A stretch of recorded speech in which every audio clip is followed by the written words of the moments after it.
Hi, I'm Bryce Crittenden. Hi, I'm Caroline Land, and welcome back to EPL's Overdue Finds. Hey, Caroline. How are you today?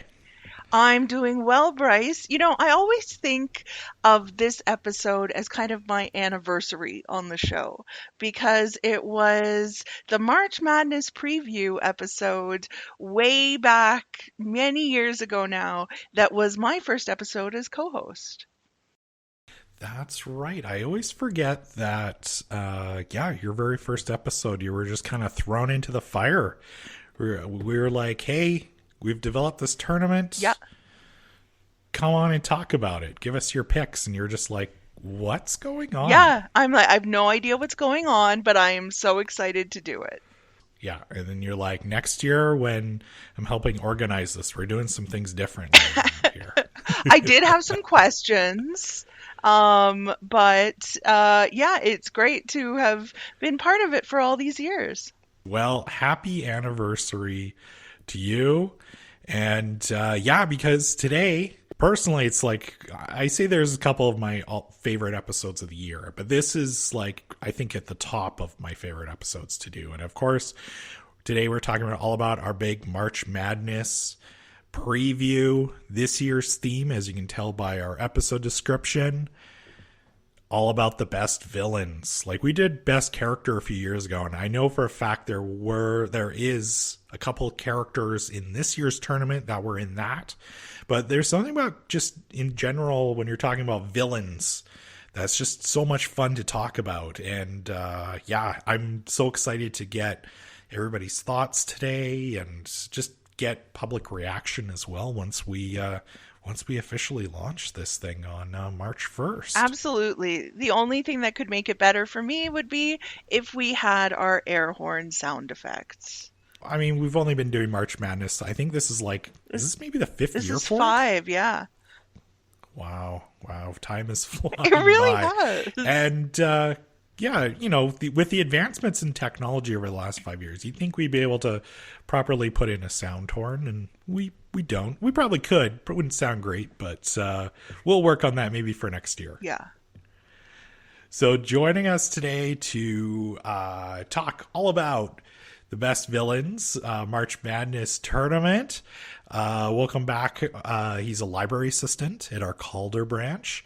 And this is actually his third appearance on the show. And his last episode was our best and worst parents in pop culture, Mike Eaton. Mike, welcome back to Overdue Finds. How's it going today? Oh, it's going pretty well. Thank you for having me. I'm really excited to be here. Nice. We talk about this a little bit whenever we do kind of our March Madness preview episodes, and just a little behind the scenes sneak peek at Overdue Finds Enterprises. We always reach out to staff and we're like, hey, this is the theme this year.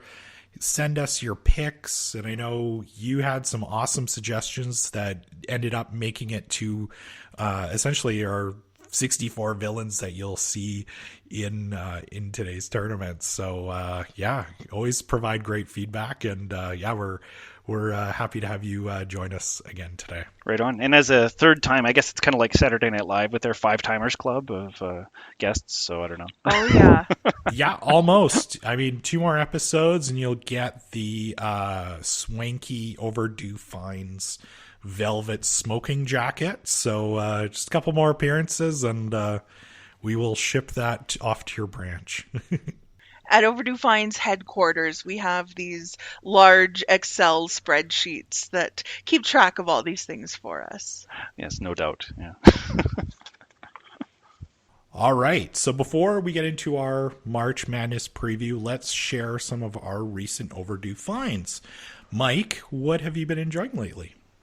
I've been playing some games lately. So I recently on the Nintendo Switch, Metroid Prime was just remastered and re-released. This is a game from 2002, and they just did an updated version where they cleaned it up and stuff. And it's still a great game. Surprise, surprise. One of the greatest games ever made is still one of the greatest games ever made. So that's pretty cool. Been playing that, and then I'm also a big From Software sicko. That's the company that makes Dark Souls and Elden Ring and a lot of these games. And so I've been kind of playing through those. I always play through those anyway. It's kind of like rereading an old book, you know.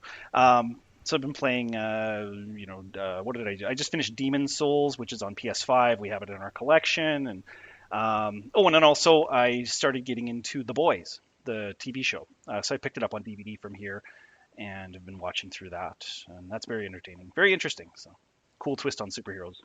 Yeah, we will be talking about one of the characters from The Boys a little bit later on in the show. And it's funny, you mentioned the Switch and Metroid Prime.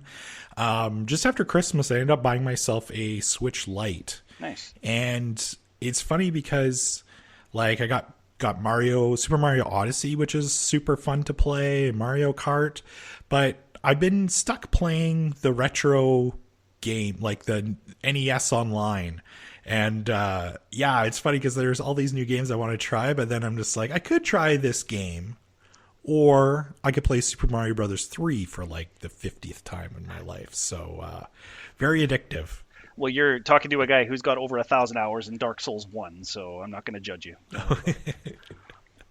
Nice.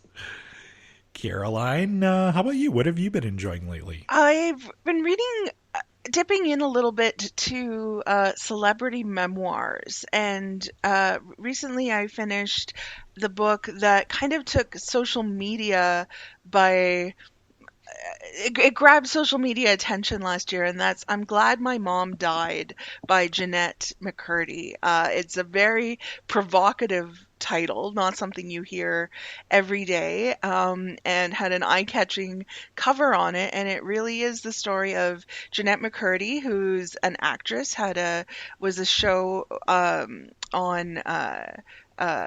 Nickelodeon, I think, and had her experiences as an actress, as a child, being pushed into it by her mom, who was abusive, and the pressure on her to support her family, and the way that her mom was abusing her, and just keeping her from being able to fully live her life, but then also what it was like to be on a TV show, and the way that she was treated, and how she developed an eating disorder, and has since spent much of her life kind of putting the pieces together of how her childhood has set her up, or what did set her up as the foundation for a number of challenges in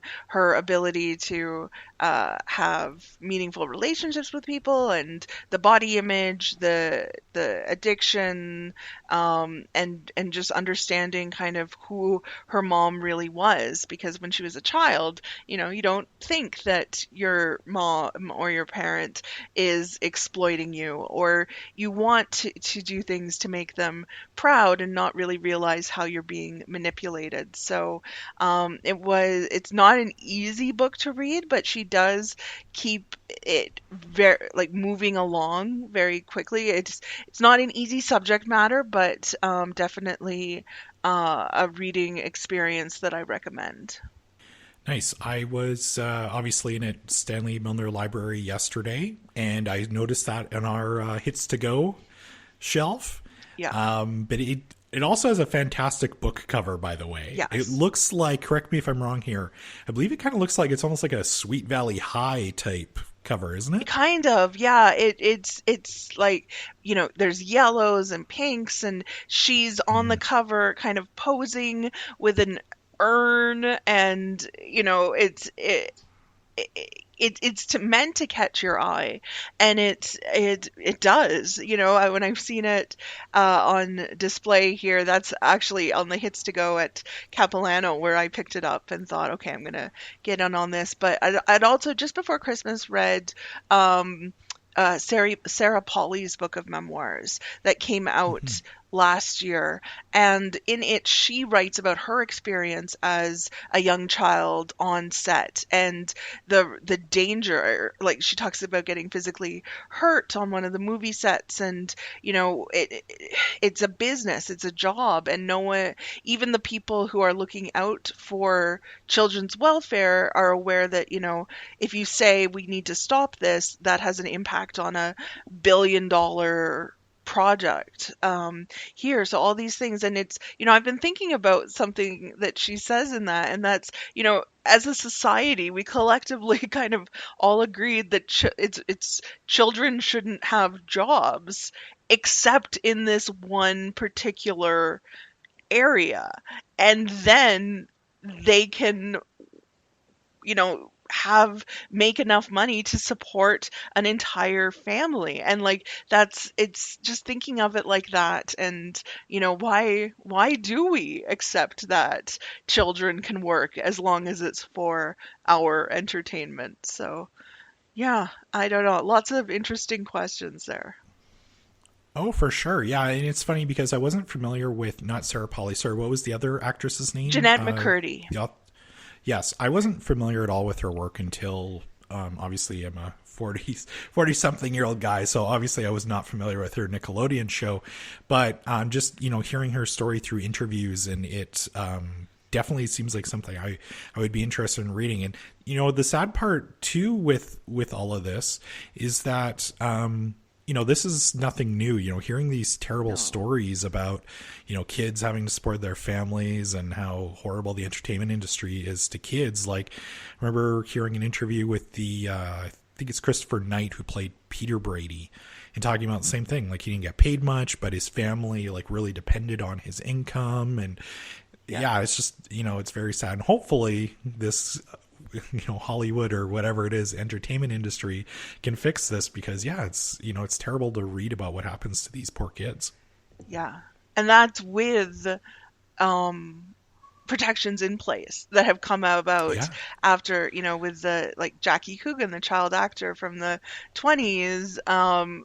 He turned 18 and there was no money because it had been spent. And so now, as a result, a certain amount has to be set aside in special accounts. But, that's just, I don't want to downplay the financial aspect of it, but that's just one element, let alone the way that in I'm Glad My Mom Died, Jeanette McCurdy talks about, how dieting and restricting calories was something that she and her mom did together, and it was a bonding experience, and it was motivated initially for her by a desire to not get older, because as an actress in her teens on a tween show, if she starts physically maturing like humans do, then that affects her ability to get the roles that she's known for.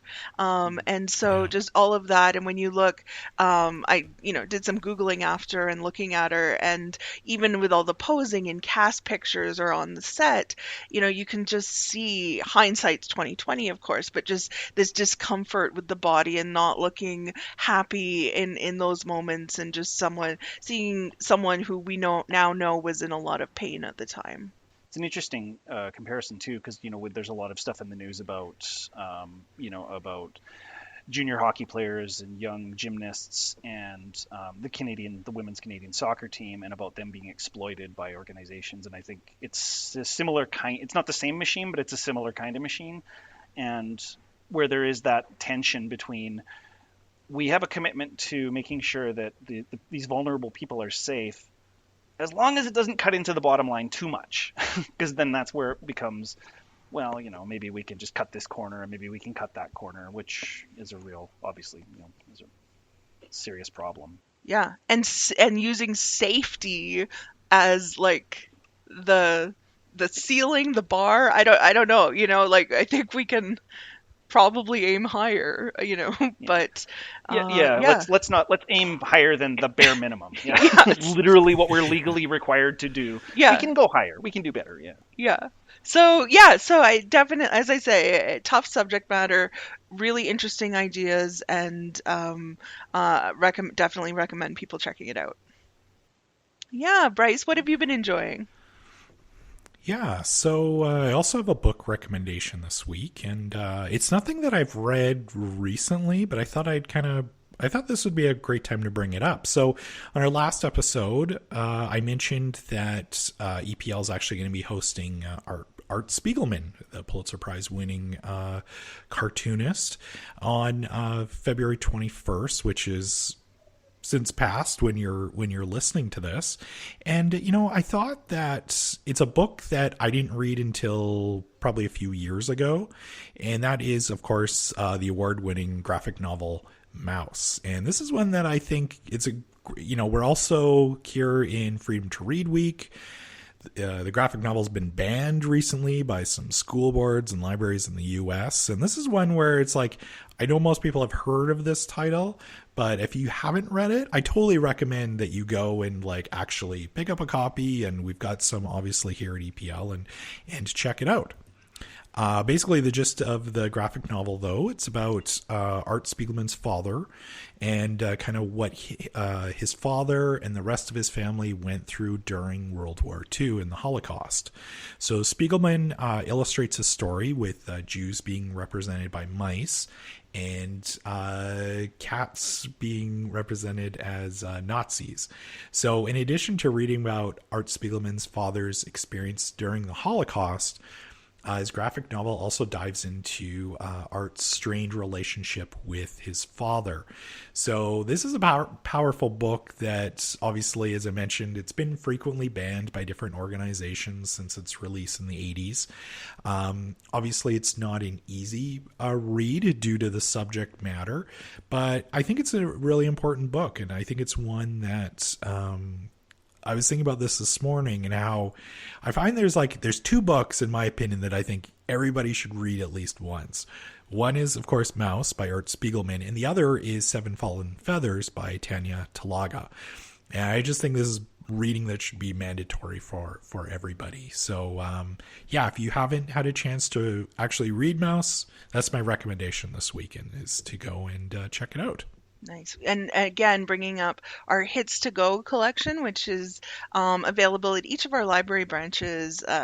And these are books that are maybe bestsellers or new releases or in the news. I know that there are a number of copies of Mouse available on the Hits to Go display. So check that out the next time you're in one of our library branches. And I should also mention, too, our event with Art Spiegelman, even though it's already taken place, we were able to record it. And we do have, it's only available on our website for up to 14 days after the event. So we'll include a link to it on our speaker series page. So if you missed his interview, you can go check it out there. All right, Caroline, it's time. I'm so excited to get everybody's picks and thoughts.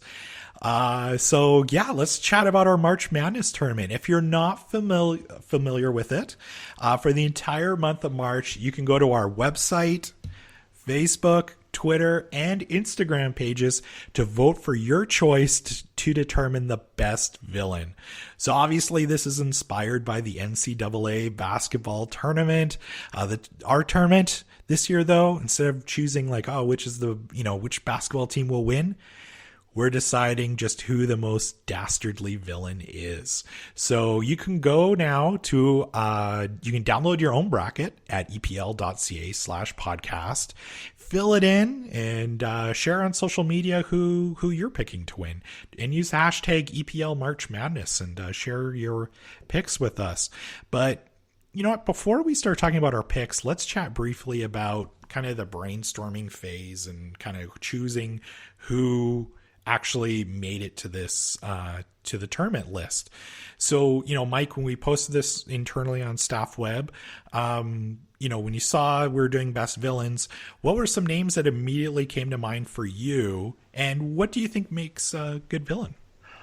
Well, good question. I mean, some of the villains that came to mind for me, I mean, I'll just lay my cards right on the table, that I think one of the greatest villains in cinema history is Hans Landa from Inglourious Basterds, the character Christoph Waltz played. Um, I think he is complex and very seductive and very sort of, he's very charismatic, speaks multiple languages flawlessly, but he's also completely ruthless and in his own way really scary because in the movie if for those of you who've seen it, but he there's a part where he talks about how he's like, yeah, the war will end and I'll just go off and do something else and it's fine, whatever. He doesn't even think about it in terms of like what he's the unspeakable horror that he's participating in. It's just a gig, it's just a job, and that's almost scarier than being a true believer, because he can just compartmentalize something that awful and do what he does. So that he was kind of a no-brainer for me as a great villain. Who else did I pick? I had one that was a controversial pick. It didn't make the list, but Ferris Bueller in Ferris Bueller's Day Off. Yeah, I saw that. He is the villain of that movie. And in fact, I always have this. You know how people we have fan theories about things. The idea that 007, Yeah. that James Bond is not an actual name; it's just a code name, etc. And so that's how you justify all the different actors. My theory is that Election is the sequel to Ferris Bueller's Day Off. That it's Ferris Bueller growing up where he becomes Principal Rooney, and now he's ruining his life to try to get a student that he doesn't like. So that was one. My goodness. I think I picked the T-1000 from Terminator 2. I was thinking maybe the Terminator, but then that gets kind of messy because he's only a villain really in the first movie, so it doesn't really work. But the T-1000 was so iconic. Great performance from Robert Patrick, really, really deadpan performance, but for a 30-year-old movie, it really holds up. I just watched it with my daughter over, one of my daughters over Christmas, and boy, that movie is just awesome and great performance. It really holds up. The effects still look good, and it really captures that horror aspect of the thing, of just this unstoppable thing that you can't even understand, and you're not even sure you can kill it. It's terrifying. But I think in general terms about villains, I think the thing about a villain that's appealing and what makes an interesting villain to me is, it's kind of like it's similar to the same thing that appeals people, that why we like horror movies and what the best horror movies do is that the best villains, I think that they're a bit of a mirror, that they represent something that maybe things where, especially the villains where you're like Killmonger from Black Panther, where he's a bad guy. He's a very dangerous dude, and he's scary. But at the same time, I mean, he was abandoned by his people. He was left to fend for himself. I mean, and he's upset, and you can't really blame him. He's kind of got a point, but obviously, he takes it way too far. He goes too far, and I think that's where the best villains are there, is as sort of that they hold up that part of ourselves and say, well, if circumstances were slightly different, this could be you. It could be reversed. You never know. So I think that's maybe why we like our villains, and especially when the villains are fun and they're entertaining and they make us laugh. Like say Hans Gruber from Die Hard, right? He's hilarious and everything, but also don't turn your back on him. So When we were putting the list together, I thought there might be a point where Bryce was going to kill me because I kept bringing it back to things like, yes, so and so character does do these things, but the real villain is colonialism, a lack of mental health support, the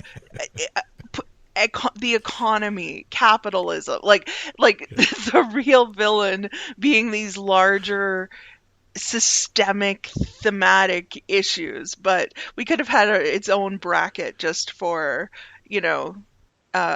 something, imperialism versus women's lack of ability to participate in society. Yeah, we could have had a final of like mental health, lack of mental health resources versus Freddy Krueger in the final. Like, yeah. It was right there and we abandoned it. Well, and to that point, we've got, to spoil it, we've got one of the villains on the 64 is the Overlook Hotel from The Shining, but that just as easily could be ghosts. It just as easily could be Jack Torrance, or it just as easily could be alcoholism, because those are all recurrent themes in The Shining. So, for sure. The hotel covers it all, I guess, sort of in its own way. Yeah. Yeah, it was pretty funny. I was like, what would we call this category? It might be like the eye rolling category. Just like you've got all these fun characters, and it's like racism, poverty, like all these other things listed. These serious real world issues. Because there were several, and where, you kind of do pause and you think, is this person a villain? And I think that's some of them I was, maybe getting up in my own head a little bit about like the role of antagonist versus villain in a story. Then there was just my selective memory loss. Or, I'm when I said, is Mr. Burns, is he really a villain? And then it turns out he's done some pretty terrible things, up to and including wanting to skin puppies to make a vest. No, a coat? The gorilla vest, the chest. The gorilla vest, yeah. Yeah. If so Mr. he Burns has isn't a villain, I got some bad news for you about my bracket. Yeah, oh yeah. I got there. Once I was like, he did try to block out the sun, and I'm pretty sure there's a few murders there too, so He clearly tried to murder Grandpa Simpson and Bart Simpson over some like stolen like Nazi art, basically. Like he's a bad guy. Trying to stash toxic waste in a park. Harassed Marge when she worked for him. Yeah, he was one where I'm like, oh, is he really? Oh yeah, he is. And then some of them were just some of them, have it right there in their name, right? Like Evil Queen is a good indicator. Dr. Evil, Maleficent, like they don't always go subtle on these things. So Caroline, for you, like, were there like a couple names right away that you're like, we got to include this person? I had a few of ones that I knew definitely I wanted to include. Ursula, of course, is a personal favorite of mine. And then just general ideas. And then when I saw people come up with so many great suggestions, there were so many that I was, just nodding along with, and it was all making sense. And then when we sat down to make the list, I found it kind of difficult. Like in each of the brackets, there would be about 8 to 12 that were solid, and like they could have been seated really most anywhere in that range.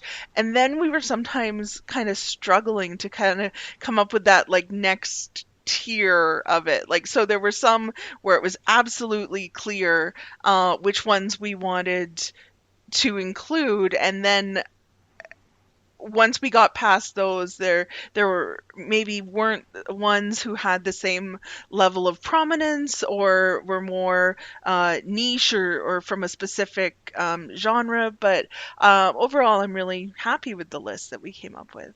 What about, like, I guess, the like, quality of makes a good villainy? Yeah. I think that motivation piece, and I was thinking about that as you were talking, Mike, because I agree with you that the I'm just going to do this and I'm going to move on is like terrifying as a concept, but still that specific motivation of like why he's doing it in that moment, or why, again, Mr. Burns, who in all of these, they're maybe not always great reasons, but there's always something driving him, that focus. And yeah, I agree, Mike, with there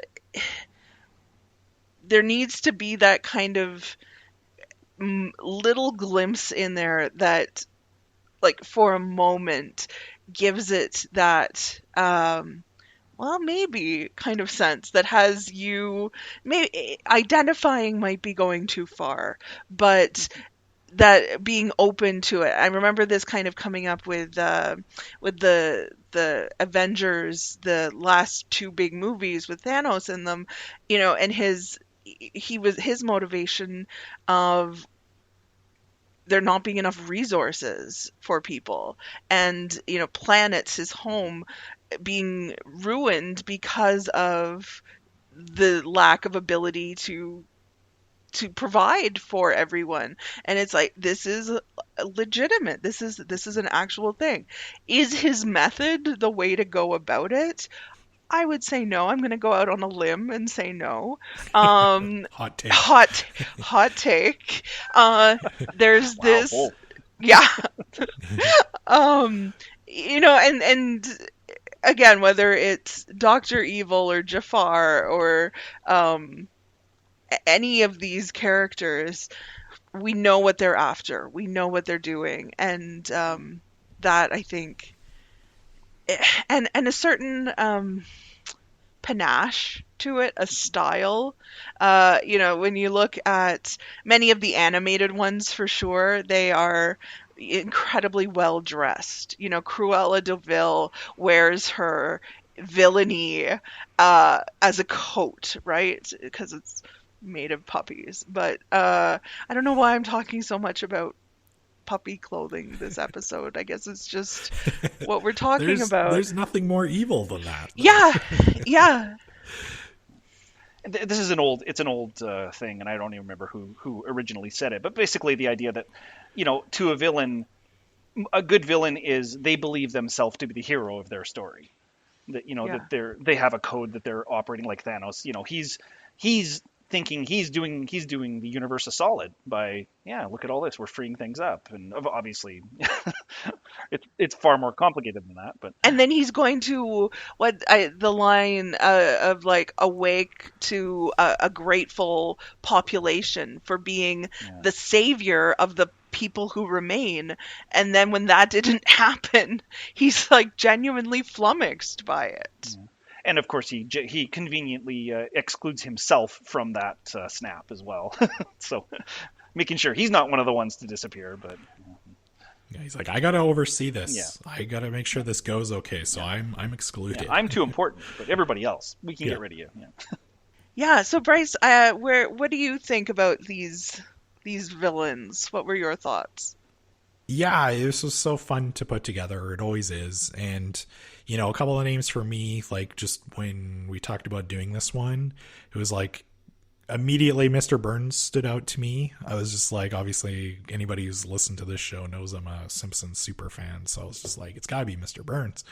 And the Joker as well. Like the Joker, you think about the Dark Knight movies with, the Heath Ledger version of the Joker, and that movie where Michael Caine is Alfred is just like, some people just like to watch the world burn. Like there's no rhyme or reason behind what he's doing. He's just an evil person, and he doesn't care what happens to anybody else. So just those were kind of the top two for me that I was like, obviously you'll see they're both ranked number one in their brackets. I was gonna say some of that the Joker's an interesting point too, that kind of twigged to me, because you've got some characters like the Joker or Khan or Hannibal Lecter, or Dracula, where they've been played by multiple actors in multiple different types of movies and different types of TV shows, where you have to kind of think, okay, well, which one are we talking about here? Or, like with Khan, because you've got Ricardo Montalban, which is the classic one from the Wrath of Khan, but then you've got Benedict Cumberbatch in Star Trek Into Darkness, which is not a great movie. I think it gets a little bit more hassle than it deserves. That's fine. But maybe he doesn't make it out of the first round if you're thinking Benedict, but if you're thinking Ricardo Montalban, well, you might go all the way through to the finals for you. I don't know. So. I made a similar point to Bryce when we were putting the list together, and I know that I've made this in past episodes as well. I should just save my notes from year to year, but so much of this depends too on on our social media. Usually, it's a picture versus a picture, and which picture? Like we need to make sure that the social media team is choosing the most evil pictures possible. And I was joking about having one for somebody versus Darth Vader, but they use a picture of like Jake Lloyd as Anakin Skywalker and being like, here's your evil villain in this character. And so you really could, and luckily our social media team is so great that they would never do this, but you really could sway it, I think, by how you present these characters out there. One of the other things, just in my bracket, I ended up in a spot where I had Regina George from Mean Girls versus Joffrey from Game of Thrones. And I thought that one kind of jumped out at me, even though they seem very different in a lot of ways. The thing that kind of made me laugh about that, and I confirmed it with my junior high age child, was the thing about those two that make them really great villains and why they kind of moved on from where they were, for me, was that we all know people like that. We've all met Regina George before. We've all met Joffrey. We've encountered people like that in our lives. Like, I don't know, I've never met Darth Vader. I don't know, like that sort of thing. But for them, they're awful in a way that are so recognizable and so human that we just, because it really triggers a lot of, our own personal history and going, oh, I remember you in junior high. Oh, that sort of thing. Yeah. So that can be a really powerful thing. So we've talked about the characters that we definitely really thought needed to be in the brackets. Mike, you mentioned you'd suggested Ferris Bueller. Are there any characters that you're upset didn't make the tournament? Maybe some video game villains, but then the fandom for video games is just maybe a little bit more esoteric and a little more specific. So it's, maybe there's a lot of people that wouldn't know who it is, and so they're just sort of first round fodder. I think we've had there's a few video game characters, Dutch from Red Dead Redemption. I haven't played Red Dead, so okay, but I'll take that word for it. Bowser, of course, is in there, which is great. Bowser rules, So, that's an omission, but I mean, what are you going to do? That's the way it goes. Yeah, it's really hard because like when we're finalizing the names, like Caroline, you said it best. It's, you have like your top 12, and we're kind of, obviously when you have, the public voting, it's almost like, Caroline, like you said, it's almost like Family Feud. It's like, what's going to be up on that? Like, what are 100 people going to say? What would come up on that Family Feud board? So yeah, it's interesting because you do want to include some of those like more niche villains or maybe stuff from kind of more cult type movies or games or comics or whatever. But then it's also like, is anybody going to recognize this, and do they deserve to be here over, say, this Disney villain that's more well known or somebody else like that. So yeah, it's definitely tough. Like a couple names for me that didn't make the list that, I mean, we could have probably made a pitch for. One for me, probably the biggest one, I was almost used my Rick and Morty pick on this one. Newman from Seinfeld, just more so like and I know you could kind of debate, is he really the villain? But he feuds with Jerry and definitely does some questionable things throughout the course of the show. I just thought it would be more so fun to include him. Or do you go with George Costanza? I mean, he's kind of a villain in his own right. Oh, really? Even the whole group is kind of, when you think about the Seinfeld finale and everybody kind of from their past comes in and talks about all the terrible things they've done. So, yeah, you could have made a pitch really for almost anybody from Seinfeld. Well, here's a pitch. I was actually thinking about Ultron in Age of Ultron. Was voiced by James Spader, and then I'm like, well, actually, why don't you just have a whole bracket of James Spader? I mean, you could do all of his movies. You could do him in Pretty in Pink versus him in Less Than Zero versus him in Age of Ultron. I mean, there's a bracket right there. So James Spader rules. I actually, when we were coming up with our long list, I actually did consider very briefly Robert California from The Office. Robert California, yeah. James Spader. Yeah. Yeah. At being the worst. For The Simpsons, even too, instead of Mr. Burns, we could have gone with Sideshow Bob. Also would have been, some people may say like, you probably maybe should have him over Mr. Burns just because of, he comes on in these very special episodes. For Star Wars, it's funny because on my initial list, I didn't even have Darth Vader on my list, but I did have Emperor Palpatine on my list, though. He's kind of the one really pulling the strings kind of behind the scenes, but kind of thinking back to the whole like Family Feud thing, if you're naming the Star Wars villains, everybody of course is going with Darth Vader, and that's the obvious choice.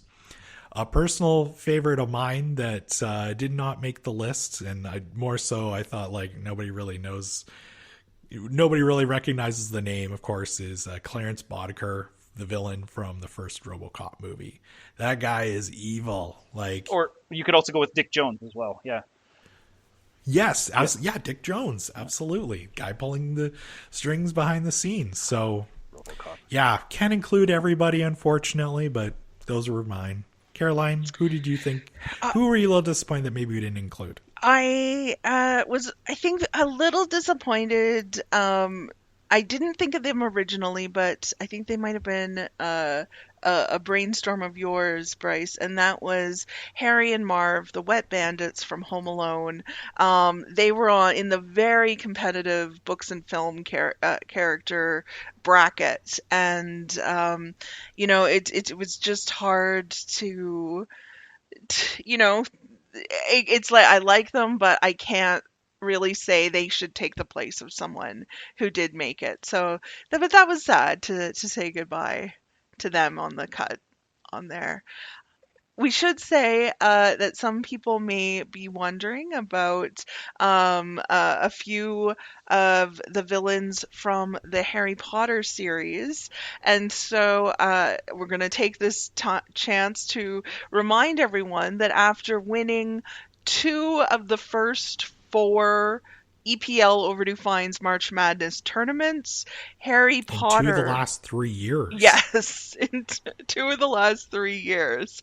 Harry Potter, the series, the characters, the entity has been officially retired and the cover hung in the rafters of the Overdue Finds headquarters.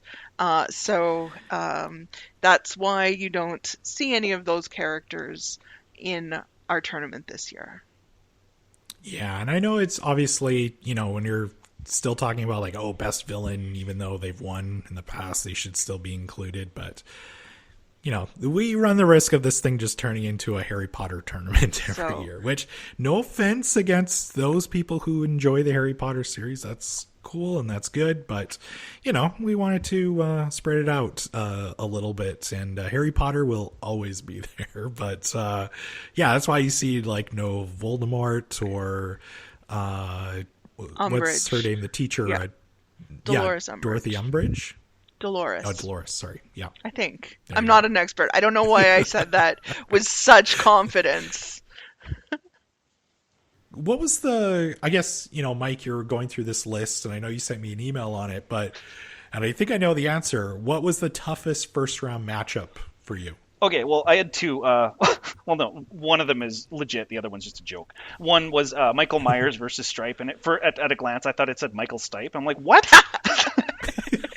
What do you got against REM? But, I was like, do the guy from Red Hot Chili Peppers if you have to, but, no. Anyway, so it was just a dumb joke. No, the books and film bracket is a group of death, and in round 1, you've got Hans Gruber from Die Hard versus Hans Landa from Inglourious Bastards, and I already talked about Landa. That's rough, because you've got Hans Gruber, who was a great villain, maybe the greatest villain of the 80s. Alan Rickman's legendary performance, that was his debut, his film debut. And, I mean, that movie's a landmark, and he's a big part of why. And then you've got Hans Landa, which, I've already talked about as just being this really fascinating villain and really terrifying in his own way, but also super charismatic. And, boy, that was tough. And so then I ended up going with Landa. Because I figured that was just the impact of that performance was just so much stronger in the overall. Like with a bad villain, Die Hard would have still been a fun movie. With a bad Landa, that movie would have been a disaster. So that was my rationale. But then he goes up into the second round against Hannibal Lecter. So oh my god, are you kidding me? So that was interesting. Yeah. It's interesting you mentioned Hans Landa because there was just recently I read online and they were talking about Inglourious Bastards and how, Quentin Tarantino writes this script and he has somebody very specific in mind for the role of Hans Landa. And all these people come in and audition and just nobody's getting it. And basically it sounded like he was very close to not even, like if he couldn't find the perfect actor to play Hans Landa, like the movie, we would not have Inglourious Bastards today. Like the movie just would have never been made. Yeah, he was very close to scrapping the project because he just thought, I can't fill this role. Yeah, that's what I heard. Yeah. Yeah, and then Christoph Waltz comes in. He wins the Oscar for it, and rightfully so. So yeah, huge impact. And yeah, it's, this performance is because, it gave us this movie, really. It wasn't the Oscar. It wasn't just the Oscar too. I think he won like almost literally everything for it. He won Best Actor at the Cannes Film Festival. He won pretty much every critics award that year. It was one of those foregone conclusion, like, yeah, this is one of the greatest performances we've ever seen. Just give them all the hardware. So yeah, here we are trying to get cute with the first round matchups and put Hans versus Hans in the first round, and fortunately only one of them can move on.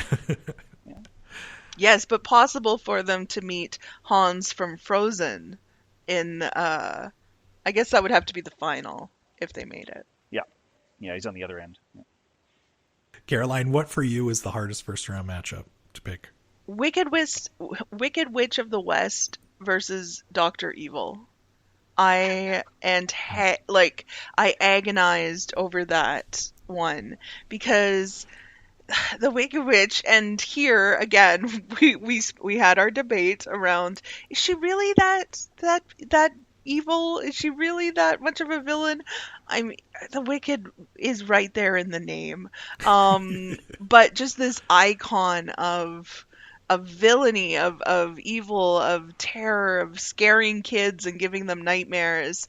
But Dr. Evil is so, as a villain, it's like he was crafted in a villain laboratory. It's that perfect as a character. He's got the sharks with the lasers on their heads, or he would if people could get their act together and support him in his evil plans. He went to evil veterinary school, I believe. He went to... Or no, he just... I didn't go to evil medical school to be called Mr. That's Thank you right. very much. Yeah, well, the thing, he's like this great deconstruction of the supervillain, because it shows him in therapy with his son, where he's trying to make this relationship, and and where he's got all these plans where he, you make one mistake and you're dead, but none of the tech works, and that sort of thing. Yeah, and I think when we looked at, I guess this could be an omission. It's a gap in my pop culture knowledge that I'm aware of.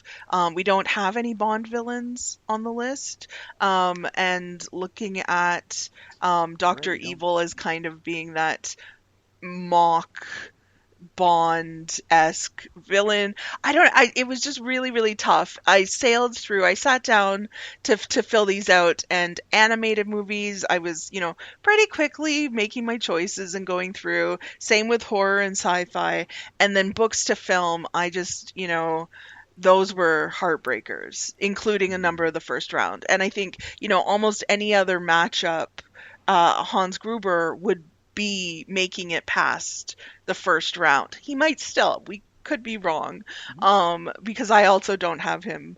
I also have Hans Landa moving on past him. But really, Hans Gruber deserves to be, at least a second round villain.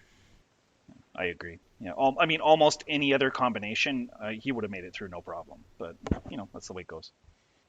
Caroline, it's funny because we have the animated category, but it's funny to look at that Wicked Witch of the West and Dr. Evil matchup, because they're kind of like the two most cartoonish type villains, real life villains. Like you have, the witch talking about, I'll get you, my pretty. And then Dr. Evil with making, demanding $1 billion. And it's, they're both kind of very over the top performances in different ways, but it's fun to think about them. The Wicked Witch of the West also showing how evil she is by threatening a dog. That's right. And if you want to get on that best villains list, we don't condone it, but make threatening remarks about dogs, and doesn't get more evil than that. Which matchup had you tearing your hair out, Bryce? It was over in the horror and sci-fi category. It was Darth Vader versus Biff Tannen. And you're talking about two favorite franchises of mine. I might even like the Back to the Future franchise more than I do the Star Wars franchise, believe it or not. I think that more has to do with oversaturation of Star Wars the last decade or so. But that was really hard. Like, I picked Darth Vader, but that's one where I'm going to be pulling for Biff Tannen. Like, we get different versions of Biff Tannen. He's very similar to Regina George. Like, everybody went to high school with a Biff Tannen. So, it's that bully that you didn't want to cross, or you would just be a jerk to absolutely everybody. And you see in part 2, like, he murders George McFly and forcibly marries Lorraine. And we also get in the 1800s, we get Mad Dog Griffin. Or Mad Dog Tannen, I should say. Thomas Wilson, who plays Biff Tannen, does an awesome job in all these movies and is just a very underrated performance. And I'm kind of pulling for Biff Tannen here, but that was really hard for me. I had hoped the Overlook Hotel would go far. I don't have it going that far at all, but I did like that we have it on our list for that kind of non-traditional villain element. Yeah. I smiled when I saw it. I was like, "Oh, neat!" And it made it. I got it to the second round. So we know, I've been talking like my picks are the ultimate, what's going to happen, but there are going to be some upsets. We know this. Which of those higher ranked items could you see getting knocked out in an early round? I'll tell you a couple of my upsets that I had early on. Let me just go through real quick. Dr. Evil. I picked Dr. Evil over the Wicked Witch. I picked Regina George over Professor Moriarty. Who else? I picked Kingpin over Shredder. But the biggest one is probably Agent Smith over Dracula. I don't know if that's much of an upset. I think Agent Smith was another one that I had suggested, and from The Matrix. And again, I think Dracula's Dracula, but also it's sort of diluted because that character's been played by so many different actors and so many different types of movies. It's hard to kind of wrap my head. If there was one specific one, if it was saying, Gary Oldman from Bram Stoker's Dracula or Christopher Lee from the Hold Hammer ones, then maybe that's more of a debate for me. But that was probably my big upset, would be that one. Yeah, I definitely could see Shredder getting upset. I also had Professor Moriarty. I think Regina George is going to speak to potentially some of our social media following, the people voting on Instagram or Twitter or Facebook. So I think there's the possibility of that really opening up. But those were the main ones that I had. I don't think I had too much of an upset happening in animated categories. Does anyone think Yosemite Sam is going to take it all? No, not a chance. Not a chance. I picked Hans from Frozen over Maleficent. That was an upset. Yeah, actually I did too. And I also think in the comics and games category, I could see Mewtwo beating Lex Luthor.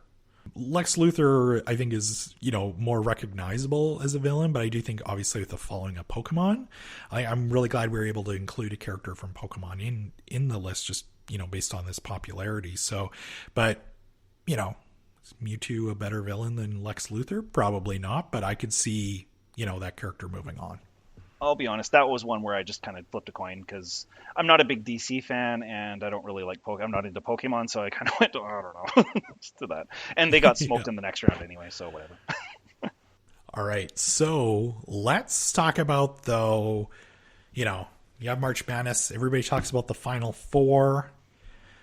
So I can't wait to hear who everybody picked to win. Mike, I'm going to start with you. First, share who you had in your Final Four, and then who you had winning. Okay. Like winning the whole thing. Yes. Okay. Yeah, exactly. My Final Four was Mr. Burns versus the Xenomorph, the alien from Alien, on the left side, and then Burns gets through to the final. And on the other side, I had Hans Landa versus Magneto.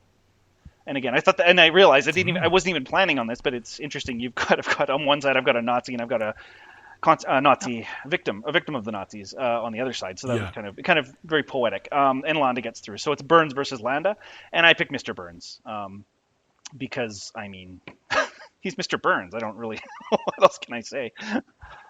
Caroline and I in a chat were like reminiscing about all of the evil things Mr. Burns has done, and I'm just like, or that time he's laughing about that poor crippled Irishman, and just like you make just the list of all the terrible things Mr. Burns does. So it's my kids and I have been definitely justify him winning. My kids and I have been watching The Simpsons on Disney Plus, just kind of randomly picking episodes. And we actually just watched the monorail episode, and where he shows up at the town meeting and he's like, "Hello, my name is Mr. Snurub," and with the fake mustache and everything like that. Every episode he's in is comedy gold. Caroline, how about you? Who do you have in your final four? I had Mr. Burns for the animated bracket, facing off against Darth Vader with horror and sci-fi. Books and film, I had Hannibal Lecter going on to face from comics and games the Joker. And then I had Mr. Burns over Darth Vader, the Joker over Hannibal Lecter. And then as long as there's no last minute challenge from Mr. Snrub, Mr. Burns will take it. Wow. Interesting. Mine was a little bit different. So believe it or not, in the animated category, very similar to Mr. Burns, I didn't have Mr. Burns coming out of it. I had Cruella de Vil coming out of my tournament. Out of my bracket for animated. And then in horror sci-fi, I had Freddy Krueger. Over in books and film, I had Joffrey Baratheon. And comics games, I had the Joker. And then in my final, I had Freddy Krueger going up against Joffrey Baratheon. And I chose Joffrey because we're dealing with a child. And I remember that episode of Game of Thrones when he died.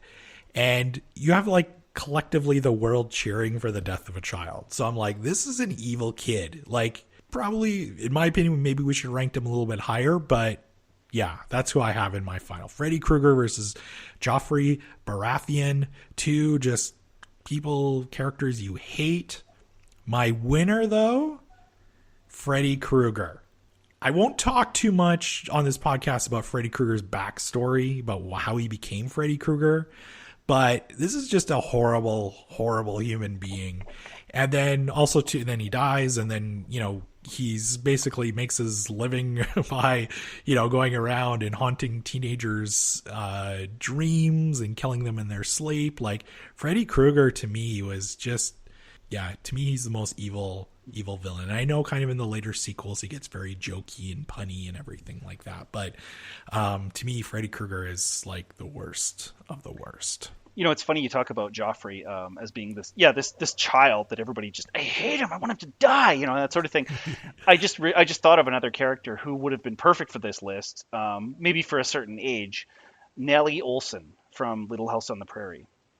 And I remember hearing a story about the actress who played her, who is just this normal person and a lovely person. And she was a wonderful kid, and they had nothing but good things to say about her on the set. But apparently she was such a hated character.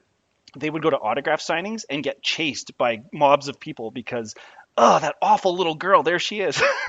Poor kid.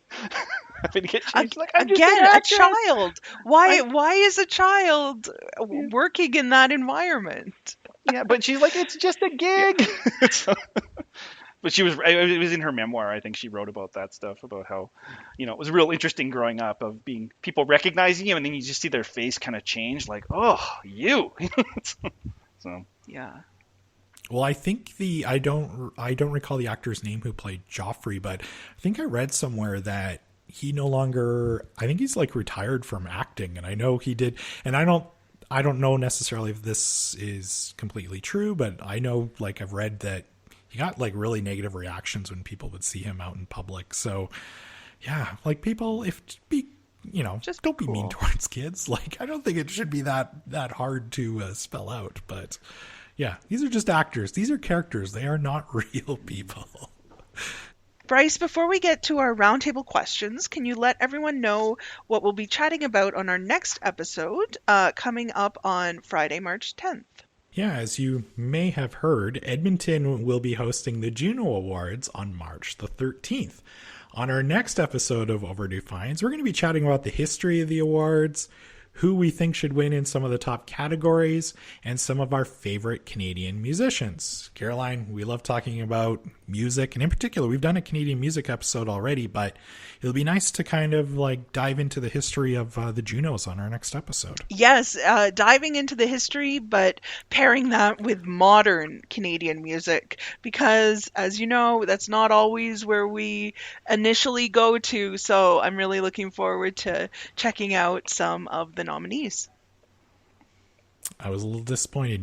No Guess Who nominated. So I need to maybe... I need to do some research before this next episode. I'll leave it at that. This will not be the episode where I drop all of my Gowan knowledge, I guess. So. All right, roundtable question time. I sent a link out to everybody. There was a BuzzFeed quiz that was asking you to kind of fill it out, and it would determine what type of villain you are. So, Mike, what were the results from your quiz? I got evil villain, and it was a picture of Maleficent there. Yeah, I'm very much the cave lair, sitting in the dark kind of villain, it turns out. Mine was a good character turned bad. I think it had a picture. I'm pretty sure it was Joaquin Phoenix in the Joker before he's the Joker. You're exactly the opposite of a redemption arc. There used to be some good in you, but for whatever reason, you have joined the dark side. Don't worry, it's more fun here. I like it. I also had evil villain, and yeah, it was funny because my picks, I was like, I don't want to live out in the forest. I'll take the haunted house, and I'll do this black magic with cards. So yeah, it gave me evil villain, and the description was, you personify evil itself. You love everything dark and spooky, have an attraction to the supernatural, and are surrounded by mystery. So I like that description. I like surrounded by mystery. Yeah.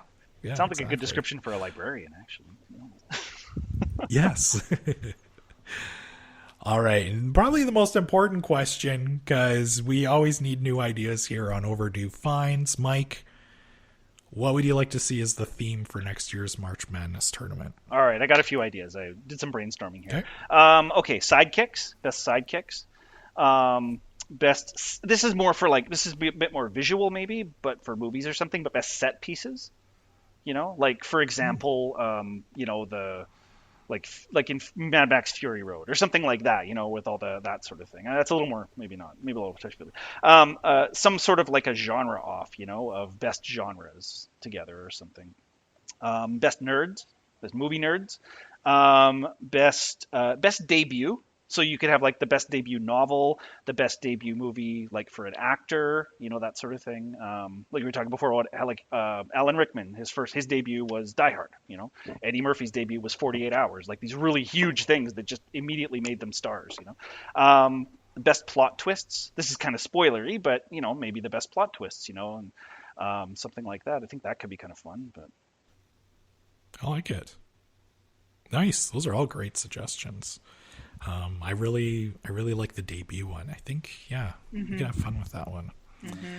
Caroline, how about you? That kind of is a jumping off point for what I thought of, and I have no idea where it came from. Sequels, and so it's like the second of something, and I don't know if we could get 64 good quality second somethings, but I think we would be up to the challenge. I think so. Yeah.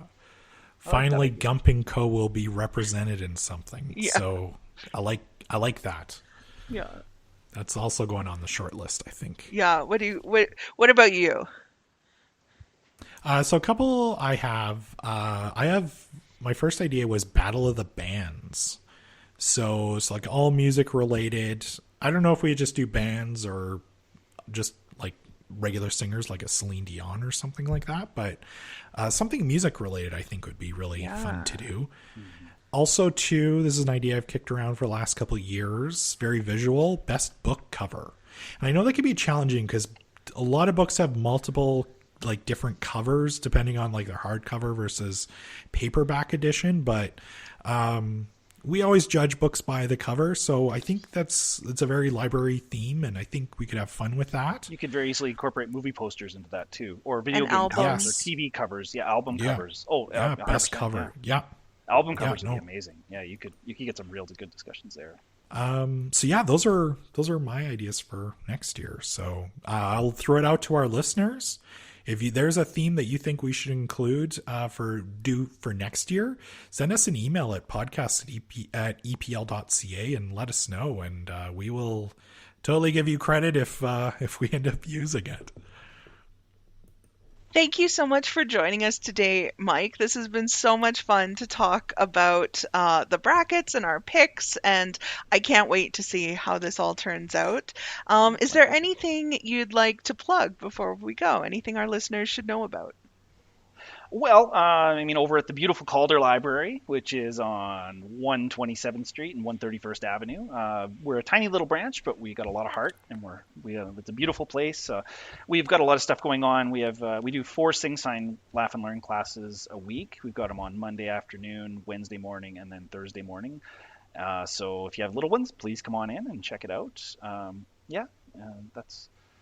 We got a lot of other things. We have Lego and we have Lace on Tuesday mornings. We got a lot of stuff going on. We're a pretty busy little space, and and we love to see new people. Great. So we'll have a link to the programs at the Calder branch in our item list. And Calder has one of my favorite pieces of art in the beautiful mosaic that it has in the library there. So make sure to check that out if you go. Yeah, so as I mentioned at the top of the show, we'd love for our listeners to share their picks with us on social media. You can download your own tournament bracket right now at epl.ca/podcast, and we'll also have a link to it in our show notes. And as a reminder, you can vote every single day on Facebook, Twitter, Instagram, and on epl.ca. So there's four places you can vote. So go every day starting on March 1st and share your bracket with us by using the hashtag EPL Overdue Finds. We hope you've enjoyed today's episode. Make sure that you're subscribed so that you automatically get all of our new episodes. Please also leave us a review on Apple Podcasts. We love getting reviews. And if you like what you hear, tell a friend about the show and challenge them to a March Madness face-off. In which, by the way, Caroline, you will once again be challenged to join the EPL Marketing Department March Madness Tournament. I think they always enjoy getting your picks. Pulling back the curtain, listening audience. I think they like inviting me because I always provide a solid bottom of the entries. So it's a lot of fun, and I can't wait to see how it plays out. So as I mentioned already, we'll have a link to everything we talked about in our show notes today. And as I mentioned, email us at podcast@epl.ca. Share your picks with us. Let us know maybe what we should do as a theme for next year. Thank you so much for listening, and we'll see you next time.